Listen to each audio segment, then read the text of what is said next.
Matovo Kunja Vihari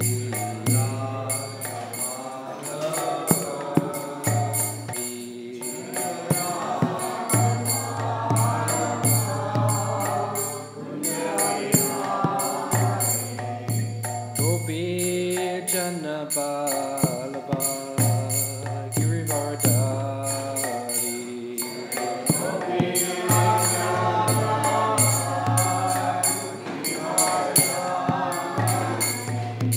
Gopi Janabalaba Girivardari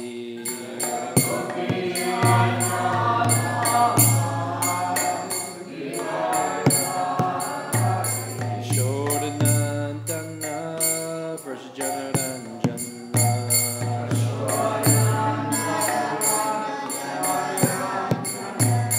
Yashodanandana Vrajajanaranjana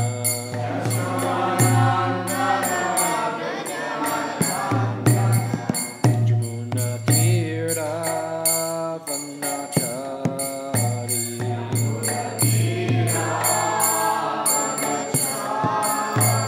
Jamuna Tirtha Vanachari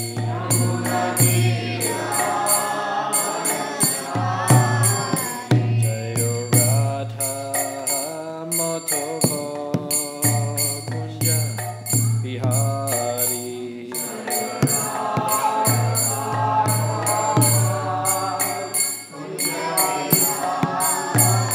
Jayo Radha Matovo Kunja Vihari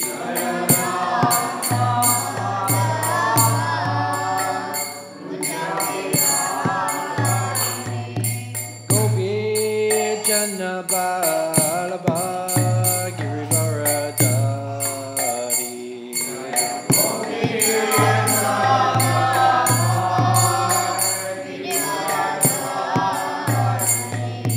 Gopi Janabalaba Girivaradari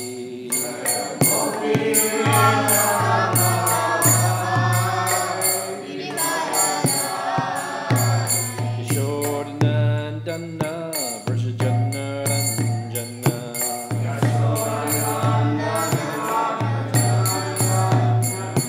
Yashodanandana Vrajajanaranjana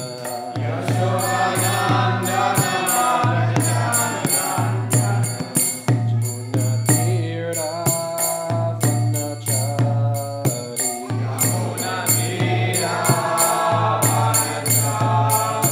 Jamuna Tirtha Vanachari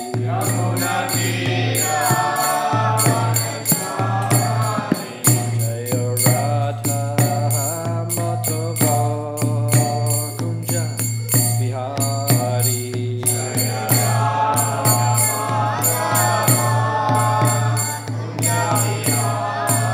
Hey Radha Matovo Kunja Vihari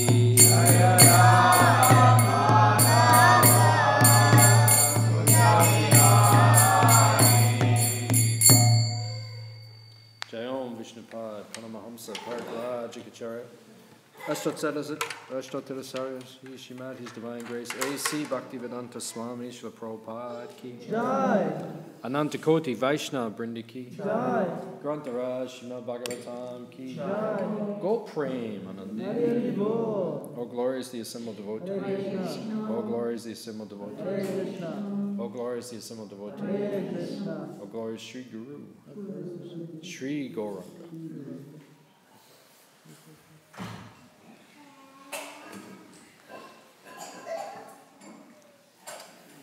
I think it's going to be too distracting. Too much noise. Yeah. Thank you. Please come again. Bhagavatam class. Narayanam namaskritya naram cheva narottamam devyam saraswatim vyasam tato jayamudirayat Om Namo Bhagavate Vasudevaya. Om Namo Bhagavate Vasudevaya. Om Namo Bhagavate Vasudevaya. Om Namo Bhagavate Vasudevaya. Om Namo Bhagavate Vasudevaya. Om Namo Bhagavate Vasudevaya. Reading from Śrīmad Bhāgavatam, Canto 3, Chapter 33, chapter entitled Activities of Kapila, text number 11.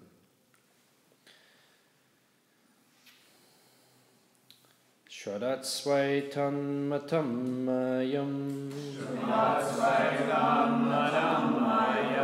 Justam Yad Brahma Vadibi Yena Mama Bayam Yaya Mrityum Richantya Tadvida Shadat Svaitan Matam Mayam Justam Yad Brahma Vadibi Yena Mama Bayam Yaya Mrityum Richantya Tadvida Shradat Svaitan Matam Mayam Justam Yad Brahma Vadibi Yena Mama Bayam Yaya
Mataji's.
Shraddhatsva, you may rest assured. Etat, about this. Matam, instruction. Mayam, my. Jushtam, followed. Yat, which. Brahmavadibi, by transcendentalists. Jena, by which. Mam, unto me. Abhayam, without fear. Ya, you shall reach. Mrityum, death. Richchanti, attain. Atatvida, persons who are not conversant with this. Translation and purport by His Divine Grace A.C. Bhaktivedanta Swami Śrīmad Prabhupada. My dear mother, those who are actually transcendentalists certainly follow my instructions as I have given them to you. You may rest assured that if you traverse this path of self-realization perfectly, surely you shall be freed from fearful material contamination and shall ultimately reach me.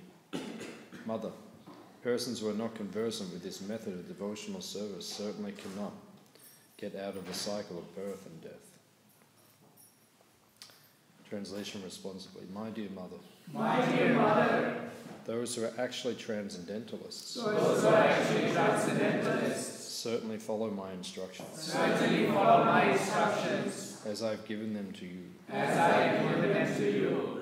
You may rest assured. That if you traverse this path of self-realization. Perfectly.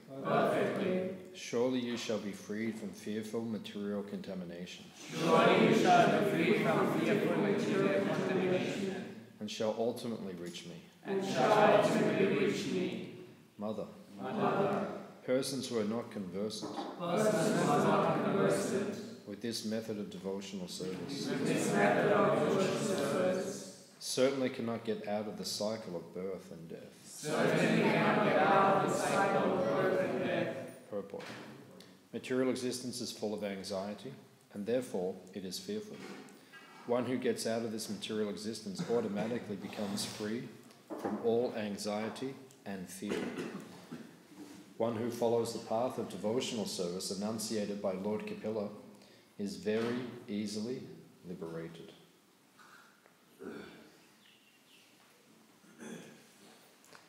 Omagyan Timanandasya Gananjana Shalakaya Chakshun Militam Yena Tasmai Shri Gurave Namaha Shri Chaitanya Manobishtam Stapitam Yena Bhutale Swayam Rupa Kadamayam Dadati Swapatantikam Vancha Kalpatarubhyascha Kripa Sindhubhya Evacha Patitana Avanebhyo Vaishnavebhyo Namo Namah Jaya Shri Krishna Chaitanya Prabhu Nityananda Shri Advaita Gadadhara Shivasa Gaura Bhaktivedanta Hare Krishna Krishna Krishna Hare Hare Hare Rama Hare Hare.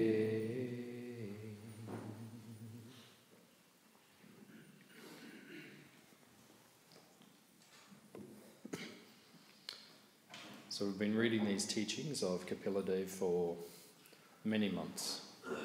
Now, this is the final instruction given by Kapila Dev. He's just about to leave his mother. So the instructions are the same as the instructions Krishna gives in Bhagavad Gita. Or you could say they're an expansion of the instructions Krishna gives in the Bhagavad Gita. You must decide what you want to do. Because each individual soul has their own free will, their own choice. Krishna does not make us do anything.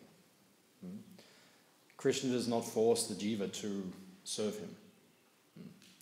Because then prema cannot be exchanged.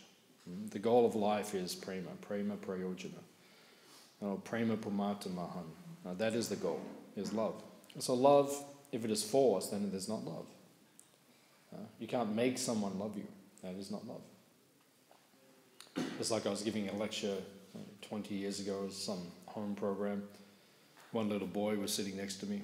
He's probably 4 years old or something. And I was making this point. I said, "Do you love me?" He said, "No."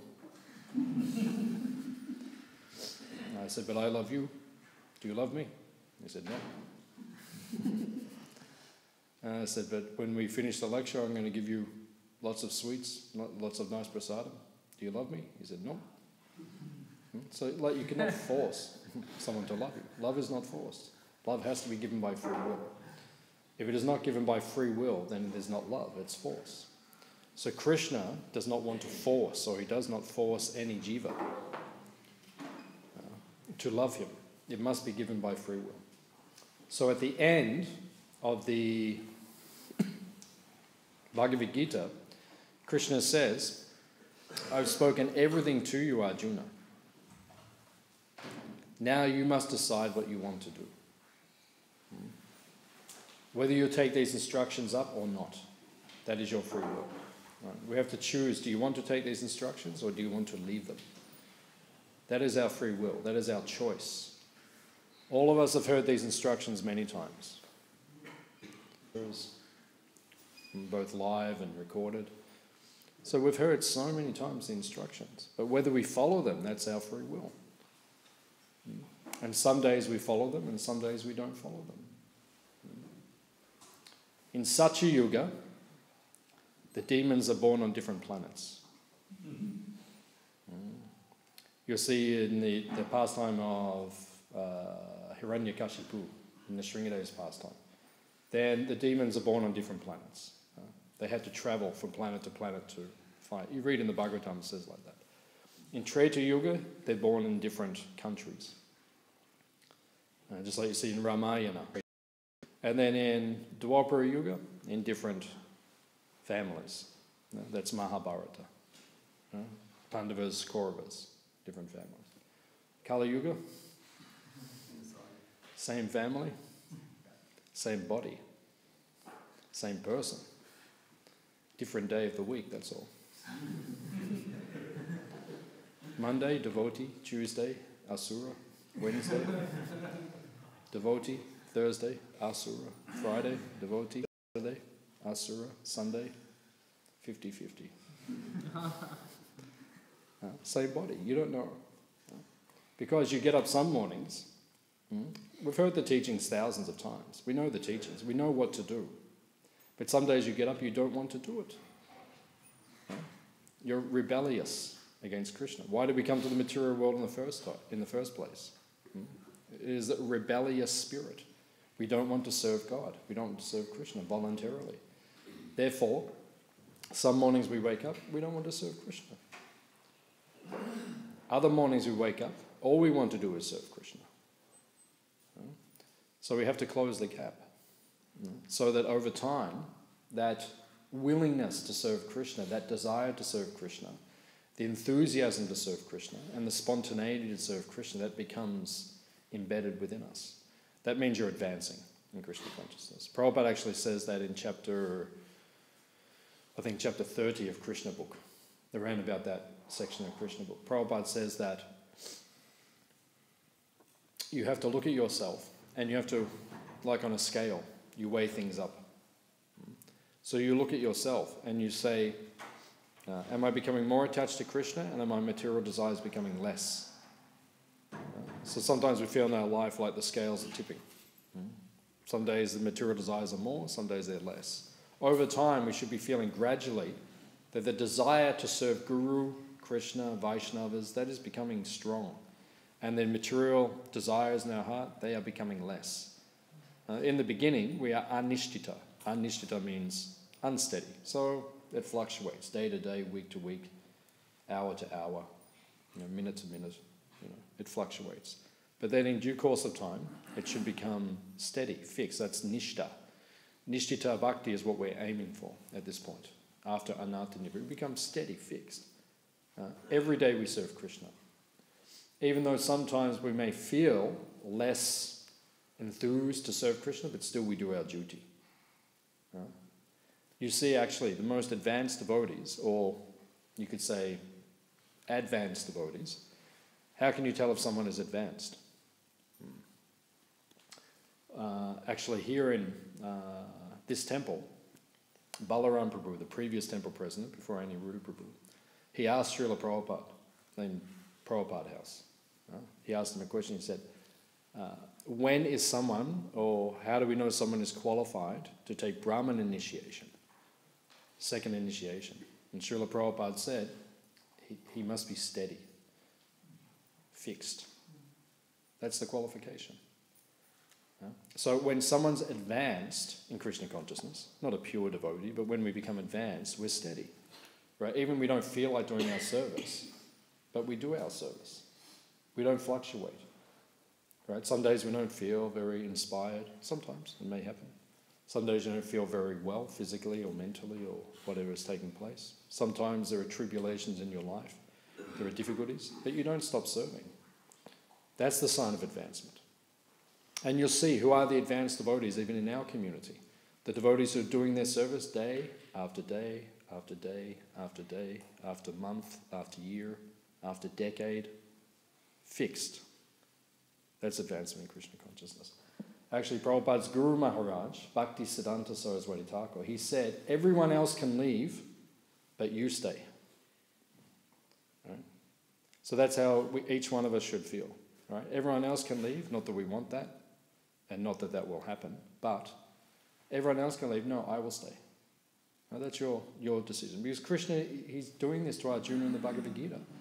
Arjuna, I've told you everything. Now you do with it as you will. Do you want to serve me? Do you want to fight? Or do you want to leave the battlefield? That's your choice. Same with us. We know the instructions. Do you want to stay here and serve? Or do you want to leave? That is your choice. You have to make up your mind. So if everyone else leaves, we will stay. Right? Get up. Get the Mangalati sweets ready. Wake the deities. Do Mangalati. Dress the deities. Cook breakfast. Fruit offering somewhere in between. Right? In the morning, clean the temple. Cook lunch. Serve the deities. Put them to rest. Wake them up. Dress them. Right? Fruit offering. Cook the next meal. Do the artis all through the day. Cook, then do Sanja Arti, cook again, final, and then dress them and then put them to rest. You know, do that for a week, then leave your body. And then but the point is, that's our dedication. The dedication is that you will do it. Just like Prabhupada, he came to Mayapur one time. You know, Prabhupada was travelling around. And he came to Mayapur. And when he arrived in Mayapur, there was only one building, the Lotus building. So Prabhupada was on the balcony of the Lotus building. And he looked out in the field, and there was rice growing in Bengal. There was rice growing there. And Prabhupada said, who is harvesting the rice? And devotees said, well, no one is doing that, Prabhupada. And he said, the brahmanas should be doing it, the devotees should be doing it. And then they said, oh, Prabhupada, they don't want to do it, or they're too busy, or this or that. And Prabhupada said, Brahmana means one who will do the needful. Right? He sees something needs to be done, he will do that service. Not that I am the Brahmana. You know, I only wave incense and, you know, like that. No, if he sees something needs to be done, then you do it. Another time, then Prabhupada was walking through the gate in Vrindavan. He went for a morning walk, came back through the gate, and then there's one disciple of Prabhupada, a little eccentric.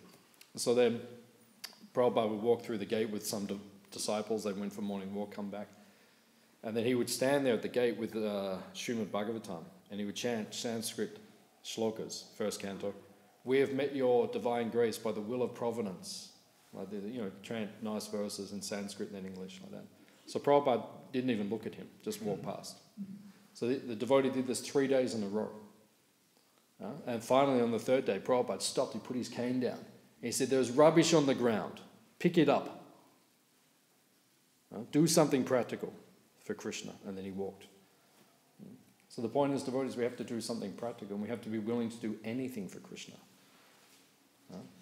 So here, Kapila Dev is speaking, and now he's concluding his instructions, and he's saying to his mother, now you choose what you want to do. The choice is yours. And if you look in this chapter, there's some very famous verses about the glories of the holy name. Even a dog eater can become qualified and purified just by chanting the holy name of Krishna. So he is given the entire instruction for chapters and chapters to his mother, and now he's saying, now you do as you like. I've given you the instruction. Now what is the conclusion of the instruction? It's same in the Bhagavad Gita, surrender unto me. Just serve me. That is the basic message. Now you have to perform devotional service. And he says that this devotional service, it is joyful. It is easy. The process is easy. He says this in the 9th chapter of the Gita also. It is a joyful process. It is a very easy process to do. But sometimes devotees, they come and they say to us, so difficult. So difficult. And actually in the Bhagavatam it says that also. Sometimes it says the process is difficult, and sometimes it says it's very easy. So how do we reconcile? Is it difficult or is it easy? It's up to us. Srila Prabhupada said, it is simple for the simple, and it's complicated for the complicated. So what sort of devotee are you? Hands up if you're simple.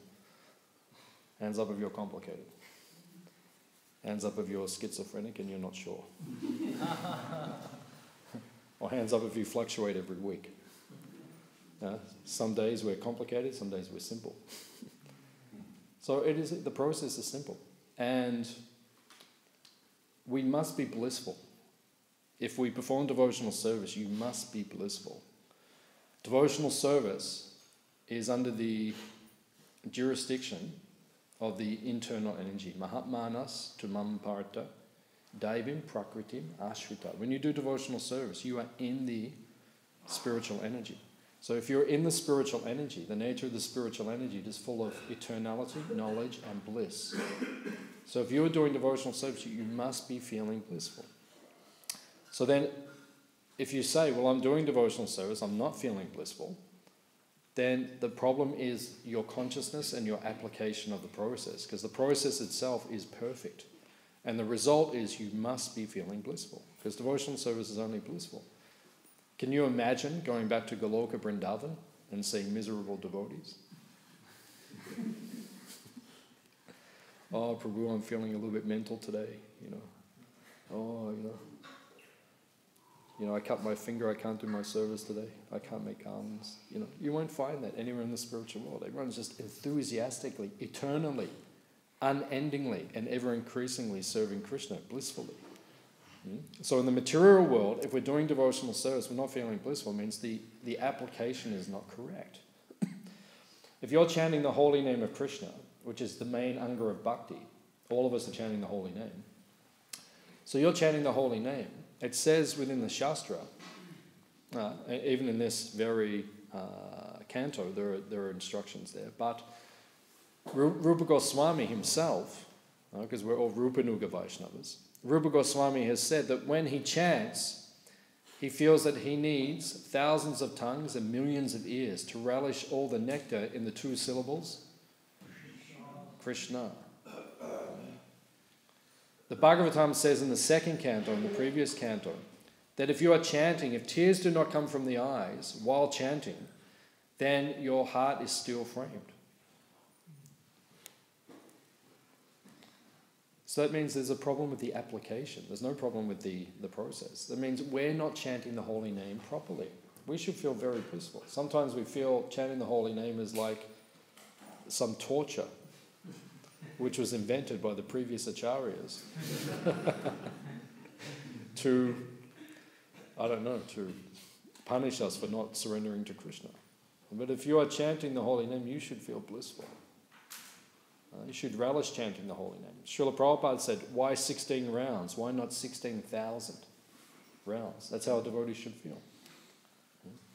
We should feel we want to chant on and on and on. And there is nectar within the holy name. So if we're not feeling like that, that must be cultivated. Rupa Goswami speaks about that in the Nectar of Instruction, the Upadeshamrita. He says, in the beginning, it is like when you have jaundice. So jaundice means you're eating too much, or eating too much sweets, and you go yellow because your liver is not coping with the amount of food or the amount of sugar that you're putting into the body. So then the bile goes through the body and you turn yellow. That happened to me one time. I got back from India, hepatitis A, right, and you turn yellow. Right? Your eyeballs go yellow and your whole body goes yellow. Because your body cannot excrete properly. So it means you've been eating too many sweets generally, or too much prasadam, like that. Not giving the body a break. Srila Prabhupada actually said we should fast once a week or every Ekadashi, which means every 2 weeks. If you can't fast completely, then maybe just have liquids or very light prasadam, like that. Just stay off oils and fats and things like that. Just if you can do that 1 day a week, it'll help your health significantly. So Srila Prabhupada, or actually Rupa Goswami, says that if we have a jaundice condition, then sometimes we feel chanting the holy name is laborious. It's very difficult to chant. So why is that? Because we've not developed our taste as yet. But if you stick at it and you take the medicine, which is the holy name itself, then gradually the taste will come. But you have to learn to apply yourself properly. Just like on the weekend, we did a retreat at the farm, and there's one girl, Western girl, about 27, so we gave her her beads for the first time. Right? And we taught her how to chant. Right? And then we gave her instruction. What's the main instruction we give when we give someone beads and we teach them to chant the mantra? Right? Yeah, you have to be attentive. Right? Be attentive. I said, when you chant, don't be distracted. And we see that inattention, that's the 11th offence, it is also an offence to be inattentive while chanting. We say that in the morning, right? There are different lists of the 10 offences. In some lists, inattention is part of the 10 offences. Number 5 and 6, to consider the holy name, the glories of the holy name to be imagination. And what is number 6? To give some interpretation, like that. Those two sometimes they're merged into one, and then number 11 becomes part of 10. But either way, the source of all the other offences, Bhaktivedanta Thakur mentions this, the source of all the other offences is inattention while chanting.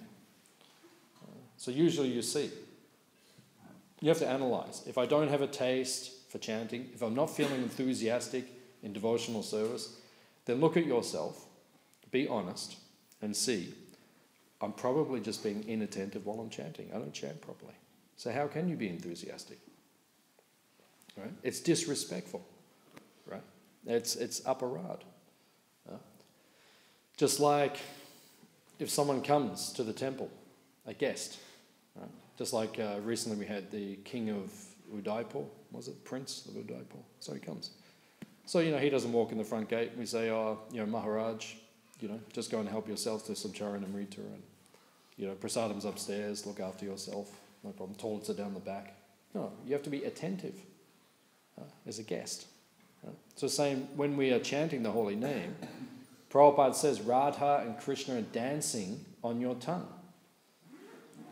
So you've asked, Radha Krishna, please come. Radha Krishna, come. And then you say, I've got some other things to do. I have to think of other things right now. And your mind wanders off, and then you're not really attentive in chanting. So then you're not getting the benefit of the chanting. So it's the application of the process. That's what we must concentrate on. Now this is the final verse, the final instruction of this section. So how does Kapila conclude? What does he say in his last verse? There's the last verse. He's been speaking for chapters and chapters and chapters, and the last verse. He makes a couple of interesting points. He says that if you follow the process of bhakti yoga, you will become abhay. What does abhay mean? Fearless.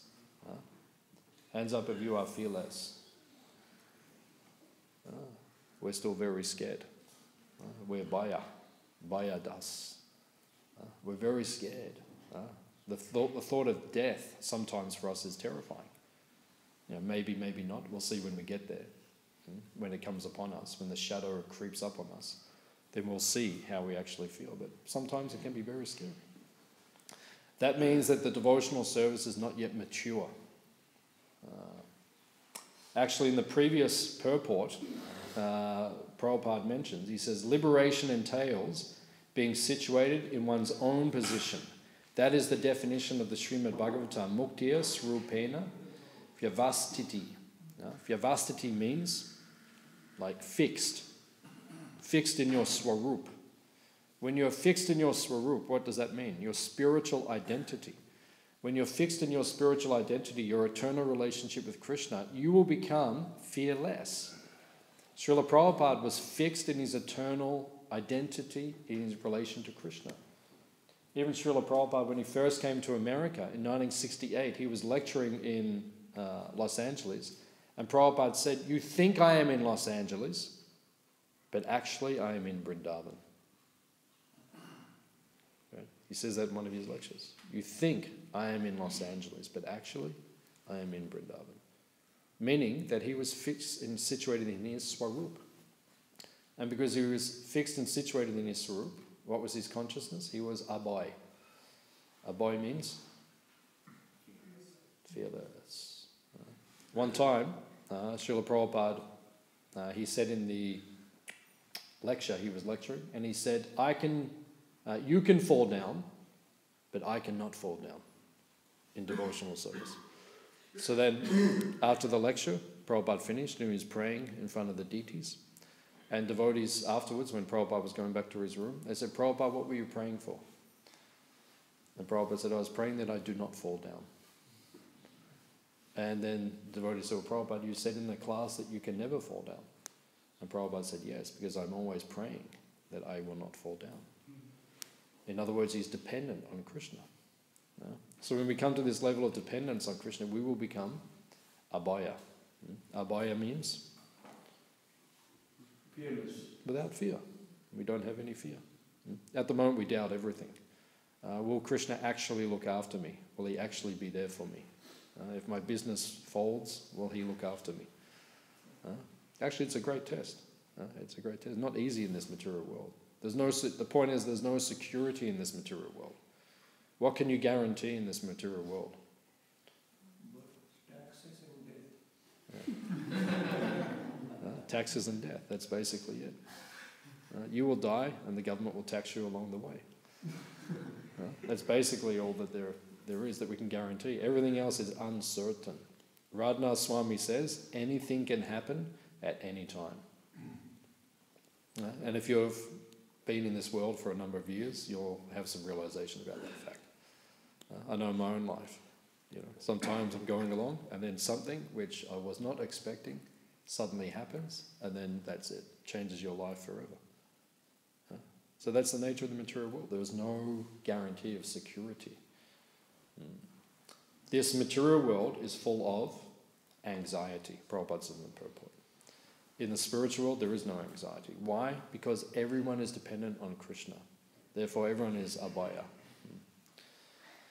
So then it says here, he concludes his teaching, he says, "Mother, persons who are not conversant with this method of devotional service certainly cannot get out of the cycle of birth and death." So you cannot get out of the cycle of birth and death unless we take full shelter of devotional service. If you take shelter of devotional service, then you're already out of the cycle of birth and death. Prabhupada said, there's a famous lecture where Prabhupada says, for a devotee there is no death. Prabhupada said, and he repeats it, he says, there is no death for a devotee. And if you go back to the 4th canto, Dhruva Maharaj, what did Dhruva Maharaj do when death came? Stood on his head. He said, thank you very much. You've become a step. And just like you see in front of Prabhupada's Vyasa-san, there is a step, so Prabhupada can stand when he gets on. So death becomes like that for a devotee. And actually, it says that when death takes place for a devotee, it's mentioned in the Bhagavatam, if you go back to the first canto, when Narada changed his body, it said that he didn't even notice death. And he was so fixed in his devotional service, he didn't even realize his material body disappeared. Right? And then he thought, oh, wait a minute. Oh, I don't have that body anymore. He was just serving, so absorbed. I remember I was in Mumbai many years ago, and I was there. It was Radhanath Swami's birthday. Not his Vyasa Puja, not the Vedic day, but just his birthday. I happened to be there. So they had a program for him. And it was on top of a apartment block in Mumbai, on the roof. There's about 400 devotees came. It wasn't like a Vyasa Puja like thousands, but about 400 devotees there. So we're there. So we're waiting for a long time. Kirtan was going on, and then everyone was waiting for Maharaj to arrive. And then finally he came. So he came, and the kirtan kept going, and then he was sitting, and then it stopped, and then it was his birthday, so everyone was in rapt attention. What is he going to say? And then Maharaj said, everyone is born to die. And it was he had to be there, but it was very powerful. Very powerful. That was his realization. Everyone is born to die. That is the nature of this material world. It is all temporary. So actually, and he made a very interesting point. He said, for the non-devotees, death is unattractive. Hands up if you're looking forward to death. Okay, one amongst us. Generally. I mean, if you look at the population out there, for them it may be terrifying. For many people it's terrifying. Not for everyone. Many non-devotees. I met a man recently in Geelong, and he was telling me that he had a near-death experience. He nearly drowned. And I said to him, what was that like? And he said, I felt completely calm. He said, initially there's that terror. Oh my God, I'm going to leave. But then he said when he got beyond that, in a few moments, and he said actually he became very calm and just released. And then someone grabbed him and pulled him out, and then he lived. But generally, for non-devotees, death is unattractive. But then Radhanath Swami said, for devotees, death is all attractive. Because you'll be with Krishna again. You'll be with him again. If we're advanced enough, we can be with Krishna again. And that's another fear we all have in our heart. Are we going to be advanced enough, or do we have to come back and do this all again? And then we think to ourselves, no, I have to be more serious. But then that doesn't really happen, and then years go by. But then Tamal Krishna Maharaj, he used to always tell this story, that one day he was sitting on the balcony in Juhu, in Mumbai with Prabhupada. And he was complaining to Prabhupada. He said, Prabhupada, every morning I have to get up, I have to go to the lawyer's office. I go there before the sun comes up. I leave after the sun goes down. He said, all day I'm concentrating on the municipality laws of Mumbai. He said, I can quote all the laws. I can't quote the verses of the Bhagavad Gita. I'm so absorbed in this, fighting for the Juhu land like that. So he was complaining to Prabhupada, and he said he was going on and complaining. And then Prabhupada cut him.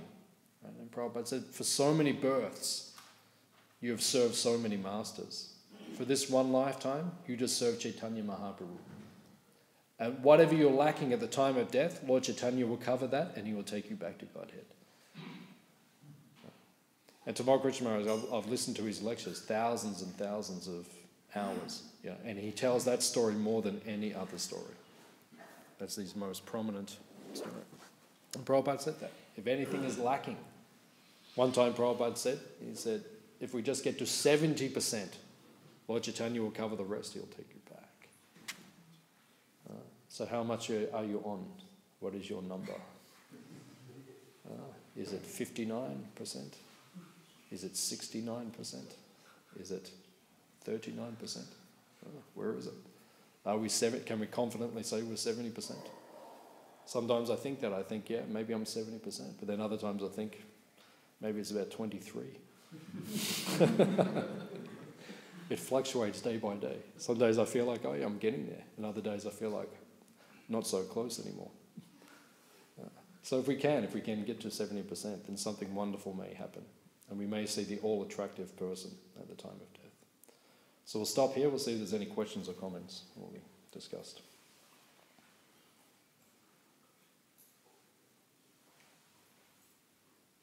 What can we do to improve our chanting? What can you do to improve your chanting? The first thing you have to do is get up early in the morning. Because we all know that when you chant later in the day, it's never as good. We all know that. So you have to make a habit of getting up early. That's the first thing. And then if you read, there's a very wonderful book about the holy name. It's called Hare by Haridas Thakur. He's speaking to a conversation between him and Lord Chaitanya. It was written by Bhaktivedanta Thakur. I studied this very carefully when I've been a devotee about 3 or 4 years. I studied it very carefully. And it has a great impact on our chanting. So if you can get a copy of the book and study it, then it's very powerful. So in Hare Chintamani, it goes through the 10 offences. There are 10 offences, so it goes through the 10. And then it tells you what to do to rectify or remedy committing that offence.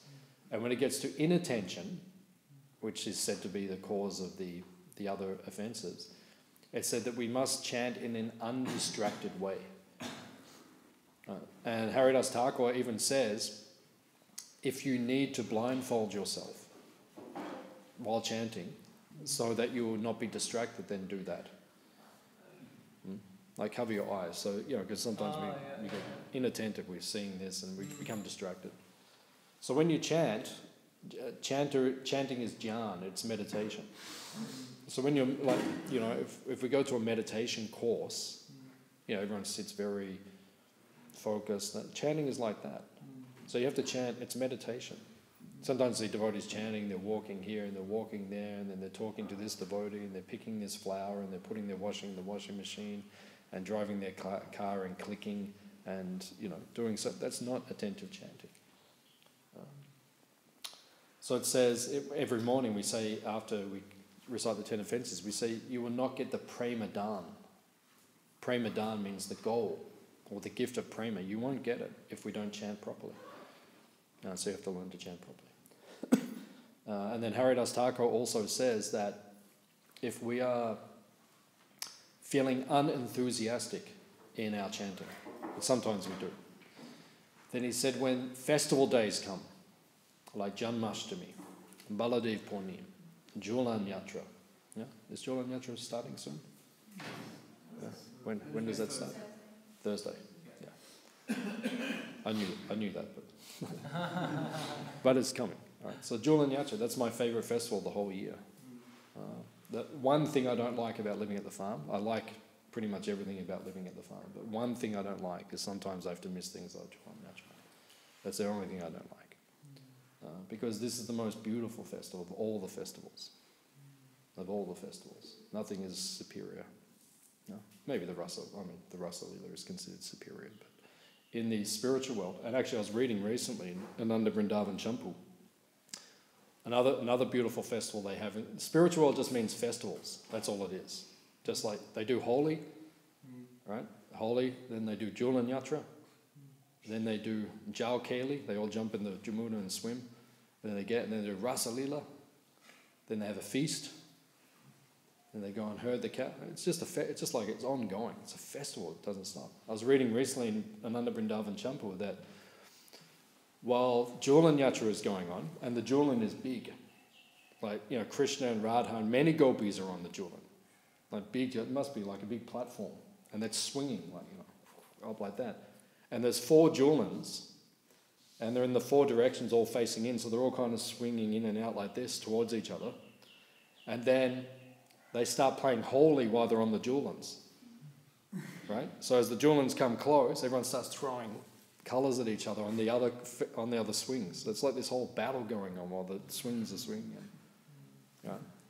But we'd rather stay here in Albert Park and enjoy cold, miserable weather. And no, you stay here. That's no problem. So, but in the spiritual world, there's unlimited bliss in the spiritual world. So, Haridas Thakur says, if you're becoming unenthusiastic, then he said, take advantages of days like Janmashtami, Julan Yatra, Baladev Purnim, Radhashtami, Vyasa Puja. All of these days, Ekadashi, he also mentions Ekadashi, he says all of these days are invested with special potency, and if you just dedicate that day to just hearing and chanting about Krishna, then your waning enthusiasm for chanting and devotional service can be completely revived. And I've experienced that myself. Sometimes I'm struggling, and then one of the festivals comes, and then I try to get into it, and then after the festival I feel completely enthusiastic again. And on the very first Janmashtamis in ISKCON, if you go back to 1966, 67, 68, 69, 70, the very early Janmashtamis in ISKCON, there wasn't many devotees. And sometimes they'd say to Prabhupada, what do we do for Janmashtami? Prabhupada said, sit in the temple all day and just read and hear and chant about Krishna. That was his instruction. So that's what we should do as much as possible. If we have practical service, do the service, but the rest of the time you just hear and you just chant. And spend as much time as you can with the deities. Just come and be with them and hear and chant with them. And then your enthusiasm for chanting will come. And also go out on Harinam as much as you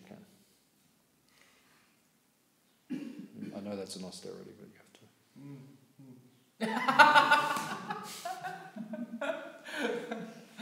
Sorry.